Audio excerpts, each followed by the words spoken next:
আসসালামু আলাইকুম। আল মুবিন মোটরস থেকে আরো একটি সেল আপডেট।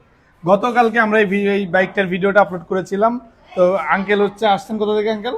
কুড়িগ্রাম। কুড়িগ্রাম থেকে আঙ্কেল আসছে। এই বাইকটার ভিডিওটা হচ্ছে যে আঙ্কেলের ভাতিজা দেখেছিল। উনি হচ্ছে ছোট ভাই।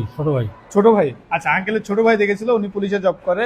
তো উনি ভিডিওটা দেখে, আঙ্কেল এই মিরপুর 13 নম্বরেই থাকে, তো আঙ্কেলকে পাঠালো। আঙ্কেল দেখে শুনে বাইকটা আমাদের কাছ থেকে পারচেস করছে। তো কিছু টাকা ডিউ আছে। এই টাকাটা হচ্ছে যে আঙ্কেল ওই শোরুম পেপারসটা আমরা দেই নাই, বাকি বাইকটা কুরিয়ারের কন্ডিশনে দিয়ে দিচ্ছি।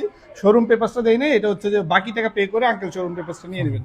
তো আঙ্কেল যেভাবে আপনারা ভিডিওটা দেখছিলেন, তো বাইকটা এসে তো সেভাবেই পাইছেন না, ঠিক আছে। ও যেভাবে আমাকে বর্ণনা দিচ্ছে, আমি শোরুমে এসে ওইরকম গাড়ি পাইছি।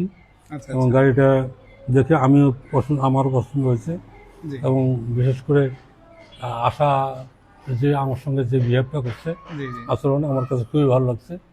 এবং বসে যে কথোপকথন করলাম, ভালো লাগলো। বিশ্বস্ত যাক একটা প্রতিষ্ঠান আলমুবিনকে ধন্যবাদ। যাক আঙ্কেল, প্রাইসের বিষয়টা একটু বলবেন, যে আমরা আপনাদেরকে যে ফোনে যেভাবে প্রাইস বলেছিলাম, তো আসার পরে আপনি যে আশার ভাইয়ের সাথে কথা বলেছেন, তো আপনাকে কি আশার ভাই সম্মান করছে কিনা? না, মানে কথা price এবং এর কাজের বিষয়ে। কোনো অমিল নাই।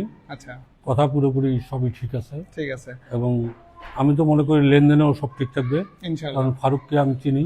জি। ফারুককে এর আগেও আমি মোটর বাইক নাগেশ্বরী থেকে